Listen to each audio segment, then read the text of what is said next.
કેન્દ્રીય હવામાન વિભાગે 3 દિવસ માટે અડધા ગુજરાતમાં રેડ એલર્ટ આપ્યું. મેપમાં સ્પષ્ટ દેખાઈ રહ્યું છે કે અડધા ગુજરાતમાં સારો વરસાદ પડે એવા એંધાણ છે. એક સિસ્ટમ રાજસ્થાન ને મધ્યપ્રદેશ તરફથી ગુજરાતમાં આવી રહી છે. ગુજરાતના મોટા ભાગના વિસ્તારમાં વરસાદી માહોલ સર્જાવાનો છે લગલગાટ 72 કલાક સુધી. મેઘ તાંડવ જેવી સ્થિતિ સર્જાય એ પ્રકારનો વરસાદનો સંકેત છે. એમાં પાટણ પણ છે, એમાં વડોદરા પણ છે, એમાં આણંદ પણ છે, ખેડા પણ છે, નડિયાદ પણ છે. ઉત્તરથી માંડીને દક્ષિણના છેડા સુધી સૌરાષ્ટ્ર પણ થોડું આવી જાય છે, મધ્ય ગુજરાત પણ આવી જાય છે અને એના ઉપર બે મજબૂત સિસ્ટમો એકાકાર થઈ રહી છે. આ ત્રણેય દિવસ જો વરસાદ ધાર્યા પ્રમાણે વરસી ગયો તો આ આખો વિસ્તાર તરબોળ થઈ જશે.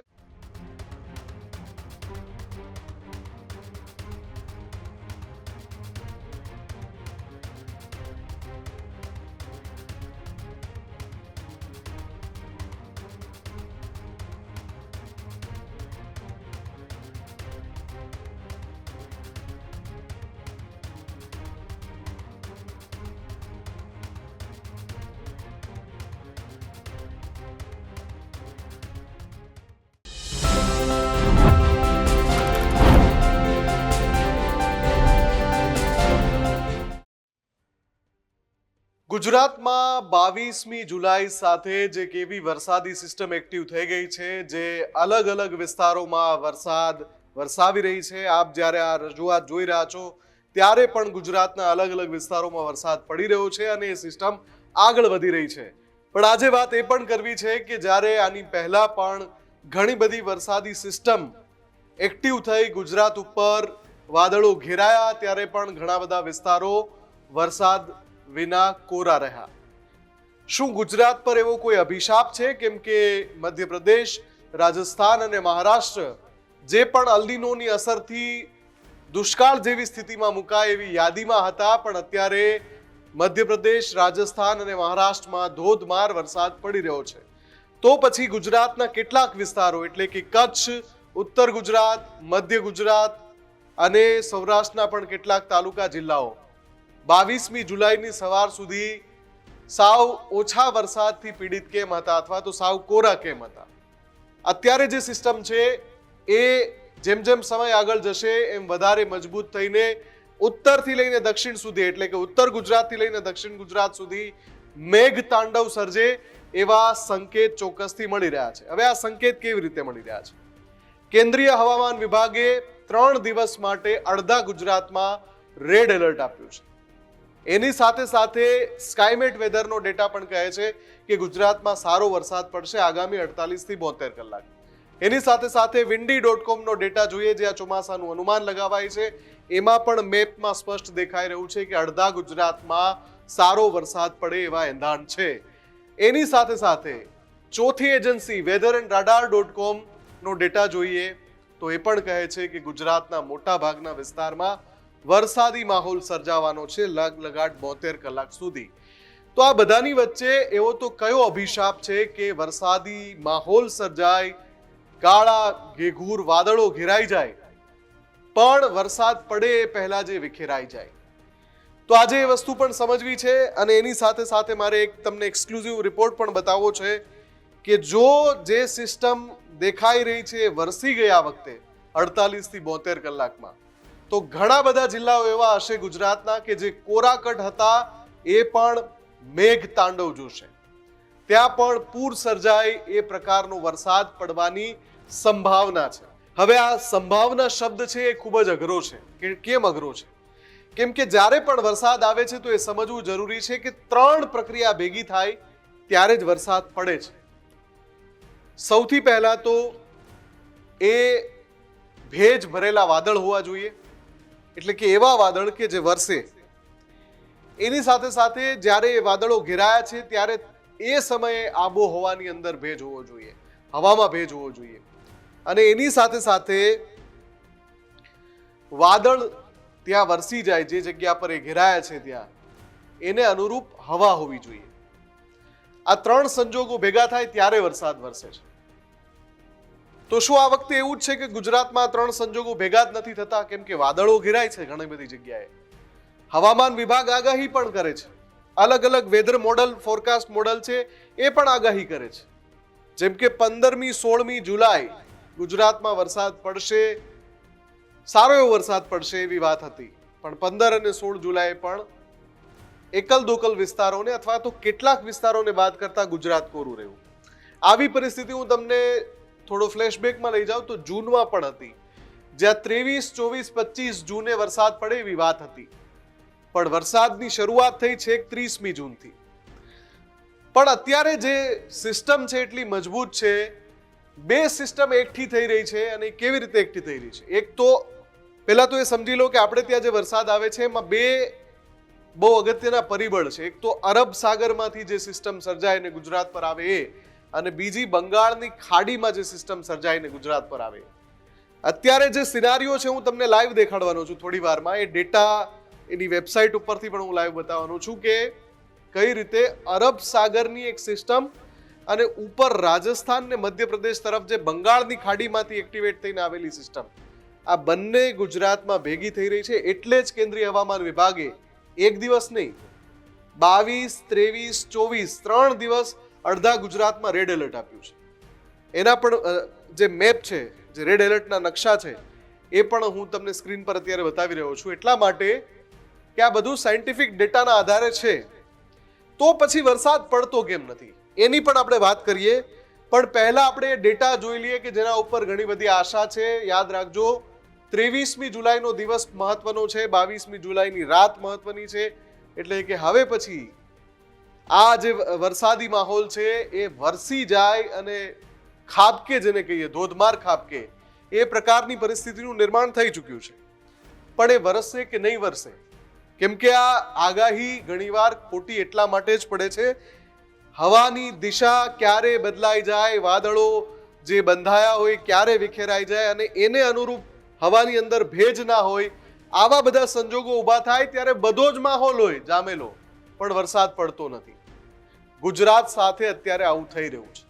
અને જેમ મેં પહેલા કહ્યું કે રાજસ્થાનમાં પડી રહ્યો છે, મધ્યપ્રદેશમાં પડી રહ્યો છે, મહારાષ્ટ્રમાં પડી રહ્યો છે, અને આપણે ત્યાં દક્ષિણ ગુજરાતમાં 7 દિવસથી પડી રહ્યો છે. કચ્છ અને ઉત્તર ગુજરાતનો વારો નથી આવતો. તો ત્યાં શું થવાની સંભાવના છે? કચ્છની પણ મારે એક મહત્વની વાત કરવી છે. પણ પહેલા આપણે weatherandradar.com નો એ લાઈવ ડેટા જોઈ લઈએ કે આગામી 24-48 કલાક ગુજરાત માટે કેમ મહત્વના છે, સિસ્ટમ કેટલી મજબૂત છે, અને જો હવે આપણા નસીબમાં હશે તો એ વરસી જશે. અને એવી વરસશે કે બારે મેઘ ખાંગા એવા શબ્દનો ઉપયોગ આપણે કરવો પડશે અલગ અલગ વિસ્તારોમાં. એમાં ઉત્તર ગુજરાત સામેલ છે. ફરીથી કહું છું, એમાં મધ્ય ગુજરાત પણ સામેલ છે. હું જે જિલ્લા બોલું છું એ જિલ્લા માટે આગાહી કરેલી છે, હવામાન વિભાગે કરેલી છે, અલગ અલગ વેધર એજન્સીએ કરેલી છે. એમાં અમદાવાદ પણ છે, એમાં ગાંધીનગર પણ છે, એમાં મહેસાણા પણ છે, એમાં પાટણ પણ છે, એમાં વડોદરા પણ છે, એમાં આણંદ પણ છે, ખેડા પણ છે, નડિયાદ પણ છે, એમાં સાબરકાંઠા પણ છે, અરવલ્લી પણ છે, બનાસકાંઠા પણ છે. જેટલા જિલ્લાના હું નામ બોલ્યો એના મોટા ભાગના તાલુકામાં બારે મેઘ ખાંગા થાય એ પ્રકારની સિસ્ટમ છે. પહેલા આપણે જોઈ લઈએ કે સિસ્ટમ કઈ રીતે આગળ વધી રહી છે. આ જે પરિસ્થિતિ છે એમાં સ્પષ્ટ દેખાઈ રહ્યું છે કે એક સિસ્ટમ રાજસ્થાન ને મધ્યપ્રદેશ તરફથી ગુજરાતમાં આવી રહી છે, ને એક સિસ્ટમ અરબ સાગરથી દક્ષિણ ગુજરાતમાં જે અત્યારે મેઘ તાંડવ સર્જી રહી છે એ આ સિસ્ટમ છે. હવે અહીંયા જે કોરો ભાગ છે ત્યાં આગળ શું થવાનું છે લાઈવ ડેટામાં આપણે જોઈએ તો આ જેમ જેમ સમય વીતતો જશે એમ આ બંને સિસ્ટમ એક થઈ જશે જુઓ. અને એ પછી જે પરિસ્થિતિ બને છે લગભગ રાત સુધીમાં, સાંજથી રાત સુધીમાં ઉત્તર ગુજરાતમાં તમામ વિસ્તારમાં, અહીંયા અમદાવાદ, વડોદરા, આસપાસના તમામ જે જિલ્લાઓ તાલુકાઓ છે, સુરેન્દ્રનગર સુધી આવે છે, ભાવનગર સુધી આવે છે, નીચે દક્ષિણ ગુજરાતમાં જે વરસાદ છે છેક ડાંગ સુધી યથાવત છે. હવે આગળ આપણે જોઈએ કે આગળ શું થાય છે.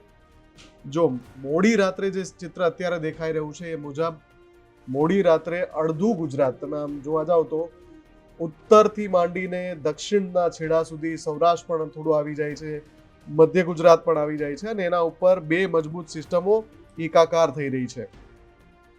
અને જો એ પૂરી રીતે વરસી જાય તો ધોધમાર વરસાદ પડશે સમગ્ર ઉત્તર, દક્ષિણ અને મધ્ય ગુજરાતમાં.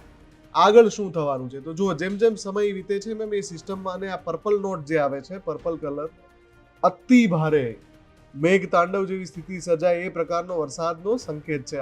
આ ક્યાં છે? ઉત્તર ગુજરાતમાં છે. અહીંયા પણ જુઓ તમે, ઉત્તર ગુજરાતમાં છે કે અહીંયા કચ્છ સુધી આ વરસાદ આવી રહ્યો છે, કચ્છના સરહદી વિસ્તાર સુધી આવી રહ્યો છે. પછી જેમ જેમ સવાર પડે છે એમ આ સિસ્ટમ છે અમદાવાદ પાસે ગાંધીનગરમાં અતિ ભારે વરસાદની પરિસ્થિતિ બની રહી છે, મહેસાણામાં અતિ ભારે વરસાદની પરિસ્થિતિ બની રહી છે, અમદાવાદ ઉપરાંત વડોદરા, અહીંયા નીચે દક્ષિણ ગુજરાત સુધી. એટલે કે 23મી જુલાઈનું આ વહેલી સવારનો ડેટા છે. વેધર એન્ડ રાડારની આગાહી છે. અહીંયા જે સૌરાષ્ટ્ર અડધું છે અને કચ્છ અડધું છે એ કોરું જ દેખાડે છે. આગળ વધીએ તો જુઓ, જેમ જેમ સમય જાય છે સિસ્ટમ ત્યાં જ ફર્યા કરે છે અને જો એ ત્યાં જ વરસી ગઈ તો જે આપણે વાત કરી રહ્યા હતા કે 24 થી 48 કલાક ભારે રહેવાના છે ગુજરાત પર, અડધા ગુજરાત પર, એ અહીંયા પણ દેખાય છે, આ સંકેતમાં પણ દેખાય છે. 23મી એ સવારનો સમય છે ત્યારે ગાંધીનગર ઉપર અહીંયા દેખાય છે અતિ ભારે વરસાદ.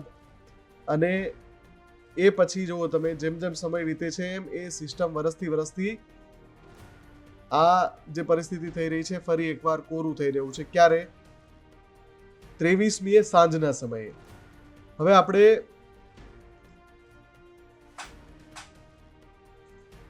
શુક્રવાર 24 તારીખ જોઈએ. 24 તારીખે શું સ્થિતિ બને છે. તો જો આ જે સિસ્ટમ છે એ અહીંયા લગાતાર રહે છે અને હવે અહીંયા એવું પણ દેખાડી રહી છે કે શુક્રવારે 24મી તારીખે મધ્ય ગુજરાતમાં તો મેઘતાંડવ જેવી સ્થિતિ સર્જાવાની છે, ઉત્તર ગુજરાત પણ છે અને હવે અહીંયા કચ્છનો પટ્ટો પણ સામેલ છે. કચ્છમાંથી ઘણા બધા દર્શકો પૂછે છે કે કચ્છમાં ક્યારે વરસાદ આવશે. તો આ જે અહીંયા દેખાડે છે કે 24મીએ સંજોગો બની રહ્યા છે વેધર એન્ડ રડાર મુજબ. હવે આગળ જોવા જઈએ તો ફરીથી ત્યાંથી પાછું એ મધ્ય ગુજરાતમાં છે. એટલે સૌથી વધારે સંભાવનાઓની વાત કરીએ તો વડોદરા છે, આણંદ, ખેડા, નડિયાદ, અમદાવાદ, પાટણ, ગાંધીનગર, પંચમહાલ, દાહોદ, આ બધા જ જે જિલ્લા છે ત્યાં લગભગ 48 કલાક સુધી આ સિસ્ટમ છે વરસ્યા કરે. ધીમે ધીમે દક્ષિણ ગુજરાતમાં રાહત થાય, ઉત્તર ગુજરાતમાં ઓછું થાય, પણ જે વધારે છે અમદાવાદની આસપાસના વિસ્તારમાં દેખાડે છે. જેમ જેમ આમાં આપણે આગળ જતા જઈએ એમ એમ એ જુઓ તમે, સિસ્ટમ ત્યાં જ ફર્યા કરે છે. હવે આ સિસ્ટમ વરસવી જોઈએ. અહીંયા દેખાડે તો છે કે અહીંયા વરસી શકે છે. આ ઘાટો ભૂરો રંગ છે એ જ સંકેત છે એના કે ભારે વરસાદ, પણ એ વરસશે કે કેમ, કે ફંટાઈ જશે, એ ખૂબ મહત્વની બાબત છે. એટલે જો ધીમે ધીમે સિસ્ટમ જઈ રહી છે અને ગુજરાત આખું કોરું થઈ રહ્યું છે અહીંયા. એટલે શુક્રવાર સુધી ખાસ તો 22મી થી સાંજ અને 23મી આખો દિવસ અને 24મી લગભગ રાત સુધી, એટલે અઢી દિવસ એવા છે ગુજરાતમાં કે જે મધ્યમથી માંડીને, સામાન્ય વરસાદ તો પડવાનો છે આ બધા વિસ્તારમાં, પણ મધ્યમથી માંડીને ભારે અને ક્યાંક ક્યાંક અતિ ભારે વરસાદ લાવી શકે છે. આપણે આશા રાખીએ કે આ સિસ્ટમ છે એ વર્ષે ખાલી ફંટાઈ ના જાય. અને હવે આપણે વાત કરીએ ચોમાસાની એ પેટર્નની. મેં જેમ શરૂઆતમાં કહ્યું એમ કે અત્યારે કેવું થઈ રહ્યું છે કે વાદળો બંધાઈ રહ્યા છે અથવા તો સિસ્ટમ સક્રિય થઈ રહી છે, મજબૂત મોન્સૂન ટ્રફ હોય છે, અપર એર સાયક્લોનિક સર્ક્યુલેશન હોય છે, પણ સાદી ભાષામાં કહીએ તો મેહુલ્યો વરસતો નથી. અને વરસતો કેમ નથી એના પણ આપણે સાયન્ટિફિક રીઝન જોઈએ. તો પેટર્ન તમને યાદ કરાવું કે પહેલા કેવું થતું કે ધીમો ધીમો વરસાદ 7-8 દિવસ સતત વરસે ને આપણે એના માટે હેલી શબ્દ વાપરતા કે ભાઈ હેલી છે એટલે લગાતાર વરસાદ પડી રહ્યો છે. પણ અત્યારે જે પેટર્ન ચેન્જ થઈ રહી છે, હવે એ ક્લાઇમેટ ચેન્જ, જળવાયુ પરિવર્તન જે ખૂબ અઘરો શબ્દ છે, ઘણા બધા લોકો જાણે છે કે ભાઈ જ્યારે પર્યાવરણની એટલી હદે ખરાબ પરિસ્થિતિ કરી નાખવામાં આવે કે પછી પર્યાવરણ એની અસર બતાવે અને એટલે જ વરસાદની પેટર્ન બદલાય છે. એ વાતમાં એ કહેવામાં ખોટું એટલા માટે નથી કે હવે કેવું થાય છે, વરસાદ પડે એક ધારો પડી જાય અને કેટલો પડે, ખૂબ મોટી વધારે માત્રામાં પડે. જેમ કે અત્યારે દક્ષિણ ગુજરાતમાં, સુરતમાં, નવસારીમાં, વલસાડમાં થઈ રહ્યું છે. અને બીજી બાજુ તમે ઉત્તર ગુજરાત જુઓ તો કોરું કટ, દિવસો સુધી વરસાદ ના પડે, વળી પાછો આવે તો એટલો બધો પડે કે એની કોઈ સીમા નહીં. આ વરસાદની બદલાયેલી પેટર્ન છે. કચ્છમાં 2025ની આપણે વાત કરીએ તો ગયા વર્ષે જુલાઈમાં બહુ મોડા વરસાદ આવ્યો હતો, પણ જુલાઈમાં કચ્છમાં ગયા વર્ષે ખૂબ વરસાદ પડ્યો હતો. અને એ પછી કચ્છમાં પાછોતરો વરસાદ એટલો પડ્યો હતો ગયા વર્ષે કે હું તમને કહી દઉં કે જિલ્લાની જે સરેરાશ હતી 2025માં 151% વરસાદ કચ્છમાં પડ્યો હતો. જુલાઈમાં વરસાદ પડ્યો, શરૂઆત થઈ હતી જુલાઈમાં બહુ સારો વરસાદ પડ્યો અને પછી પાછોતરો વરસાદ એટલો બધો પડ્યો ઓક્ટોબર મહિના સુધી કે કચ્છની સરેરાશ જોવા જઈએ ને તો ગયા વર્ષે 151% વરસાદ પડ્યો હતો. હવે અત્યારે 85-90% આપણે વાંધા છે ગુજરાતમાં. તમે વિચારો કચ્છમાં 151% વરસાદ પડે એટલે ત્યાં જે ઘાસચારાની સમસ્યા છે એ સંપૂર્ણપણે એનું નિવારણ આવી જાય. એવું આ વખતે પણ થઈ શકે છે, હજુ એમાં ઇનકાર નથી, કચ્છમાં પણ થઈ શકે છે. પણ આ કચ્છ, ઉત્તર ગુજરાત, મધ્ય ગુજરાતના ઘણા બધા જિલ્લા તાલુકા, સૌરાષ્ટ્રના ઘણા બધા જિલ્લા, દ્વારકા, જામનગર, પોરબંદર, સુરેન્દ્રનગર, મોરબી, આ બધા વિસ્તારોમાં કદાચ બદલાયેલી પેટર્નના કારણે પણ એવું થઈ શકતું હોય કે વરસાદ છે એ અત્યારે ન આવી રહ્યો હોય પણ પાછોતરો વરસાદ સારો પડે. અત્યારે જે સંકેતો છે 48 કલાક માટે, 72 કલાક માટે ખૂબ સારા છે તમામ વિસ્તારો માટે. હા, કચ્છ માટે કોઈ એલર્ટ નથી. બાકી જે મેં રેડ એલર્ટની વાત કરી, જે રેડ એલર્ટ આપવામાં આવ્યું છે એ રેડ એલર્ટ દક્ષિણ ગુજરાતથી માંડીને દક્ષિણ સૌરાષ્ટ્ર, મધ્ય ગુજરાત, ઉત્તર ગુજરાત આ તમામ વિસ્તારોમાં રેડ એલર્ટ કેન્દ્રીય હવામાન વિભાગે આપ્યું છે 3 દિવસ માટે, 22મી જુલાઈ, 23મી જુલાઈ અને 24મી જુલાઈ. આ ત્રણેય દિવસ જો વરસાદ ધાર્યા પ્રમાણે વરસી ગયો તો આ આખો વિસ્તાર તરબોળ થઈ જશે ને પછી ખાલી બાકી રહેશે એકમાત્ર કચ્છ કે જ્યાં પાછોતરા વરસાદની આશા છે. એવી જ રીતે ઉત્તર ગુજરાતમાં અત્યારે વરસી જાય પણ પછી પાછો ક્યારે પડશે તો બની શકે કે ત્યાં પણ પાછોતરો વરસાદ પડી શકે છે. આ બધાની વચ્ચે જે હવાનો રસ્તો, હવાની દિશા જે બદલાય છે એના કારણે ઘણી બધી સમસ્યા પેદા થઈ રહી છે. આપણે આશા રાખીએ કે આ 72 કલાક ખૂબ જ મહત્વના સાબિત થાય અને 3 દિવસ પછી હું જ્યારે તમને વાત કરતો હોઉં તો હું તમને તમામ વિસ્તારોની પણ વાત કરું કે અહીંયા આટલો પડી ગયો. આપણે 3 દિવસ 4 દિવસ પહેલા વાત કરી હતી, અહીંયા આટલો વરસાદ પડ્યો, અહીંયા બારે મેઘ ખાંગા થઈ ગયા, મેઘ તાંડવની સ્થિતિ સર્જાય. આ બધું જ આપણે ફરીથી આ મંચ ઉપર વાતો કરી શકીએ. આપણે આશા રાખીએ કે જે સિસ્ટમ એક્ટિવ છે, જેનો મેં લાઈવ ડેટા હમણાં તમને બતાવ્યો, એ સિસ્ટમ વરસાદ વરસાવે અને આશીર્વાદ પણ વરસાવે.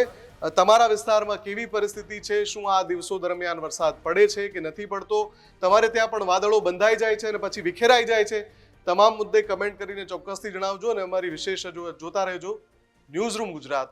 નમસ્કાર.